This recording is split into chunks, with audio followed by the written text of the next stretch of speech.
สวัสดีทุกท่านเนาะสวัสดีอย่างเป็นทางการอีกทีหนึ่งเนาะมื้อนี้วันอาทิตย์เนาะเขาบอกว่าหากินมาตึกแหหาปลาอยู่ห้วยเจดีย์อากาศเหมาะสมเหมือนแดดออกน้อยหนึ่งทีมงานเขา3-4 คนทั้งวันกัน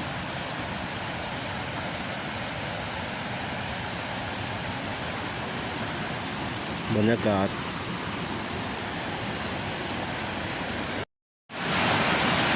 หมอแหมาแต่เมืองโค้งพอดี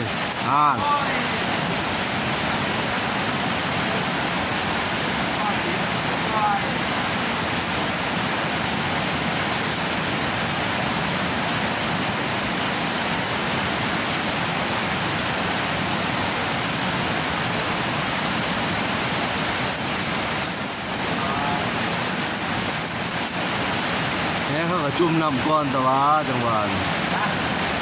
ไม่แหบ่จุ่มน้ำไปบ้านเด้อ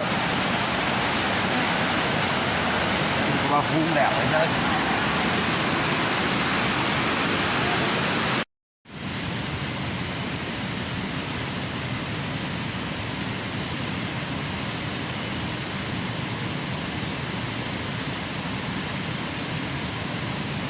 ทีมงานเขามีแต่หมอแหมาแต่บอลลังๆหมดมาแต่เมืองโค้งคนหนึ่ง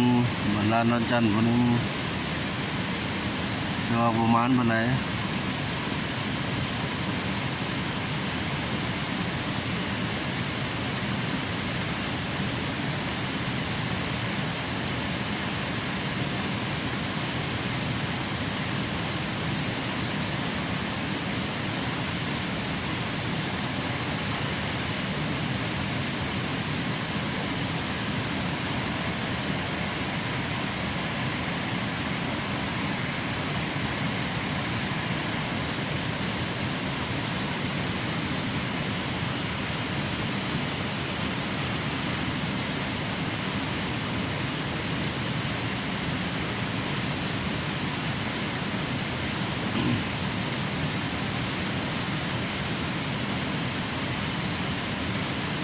มีบ่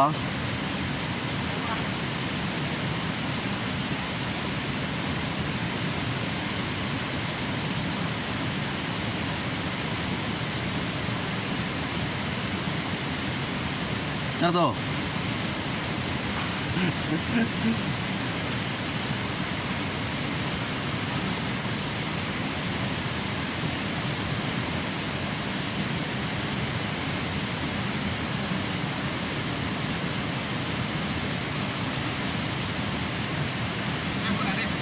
ย่างน้องก่อน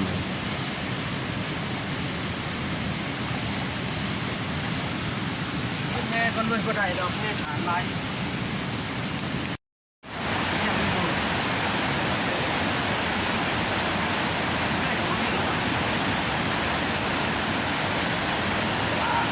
เชื่อมัด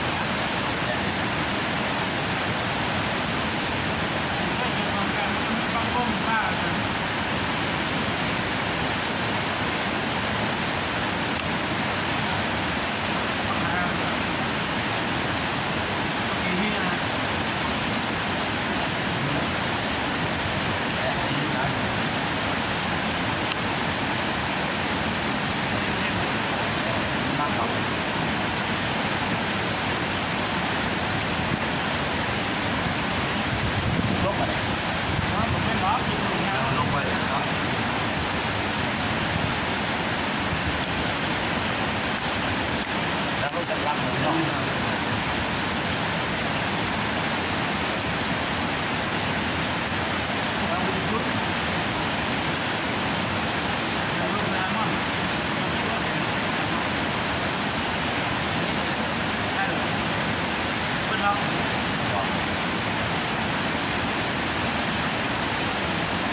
ให้น้องเขาเลยร้อย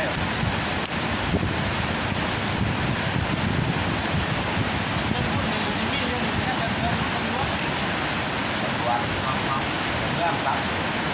ครับ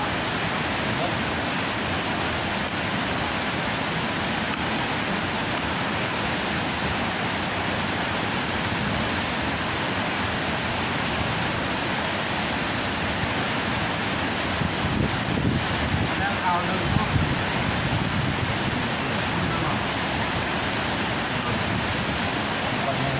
ว่า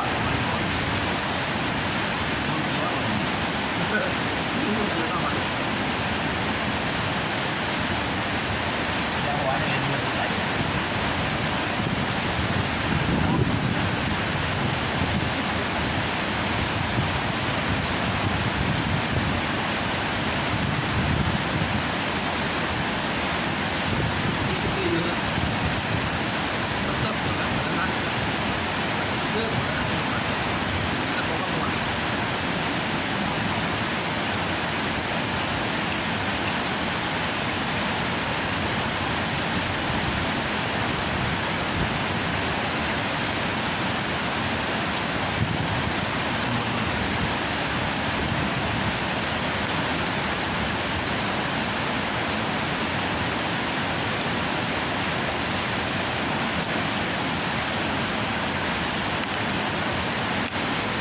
ไม่ใช่ทั้งหมดอ่ะทั้งหมดก็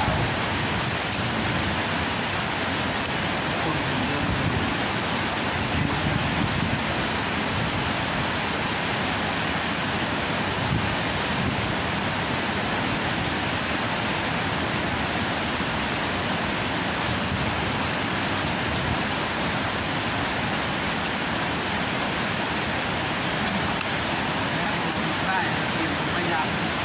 เอาก่อนการเป็นที่เลยลุ้นต่อก้อยถูกนะ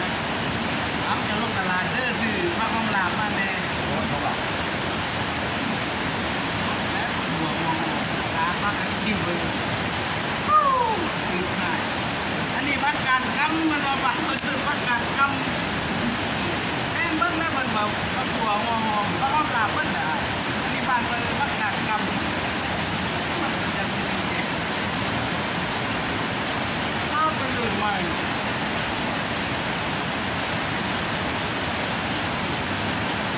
เขาบอกว่า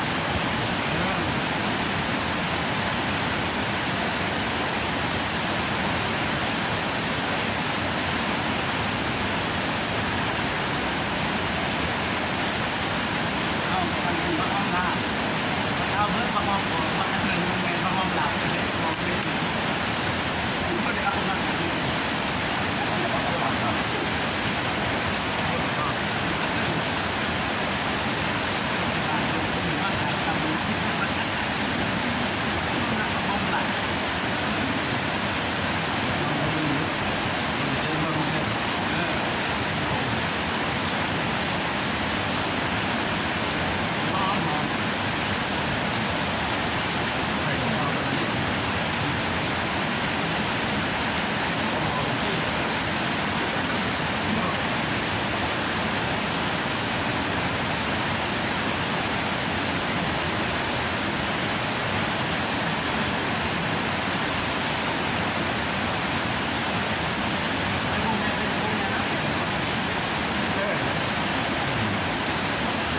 ไปกันแล้วงานหลังแบบ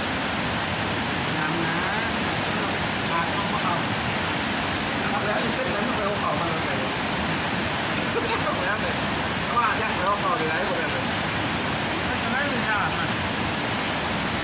ย่างไปเอาเข่าเนี่ย ว่ามันจะโดนก็ แต่ลงมาหนึ่งเห็นมันหนามันก็มี สำหรับคลิปนี้ก็ฝากพี่ต้นน้องไว้ซึ่งนี้ก่อนเนาะขอได้ทุกท่านที่ว่าติดตามรับชมคลิปวิดีโอของเราเนาะขอให้ทุกท่านมีสุขภาพแข็งแรงปราศจากโรคภัยไข้เจ็บนานาประการก็ให้ลำนี้ด้วยกันเบิดสุขสุขคนเนาะอย่าลืมกดไลค์กดแชร์กดติดตามด้วยพี่น้องเด้อ พบกันใหม่คลิปหน้าสบายดี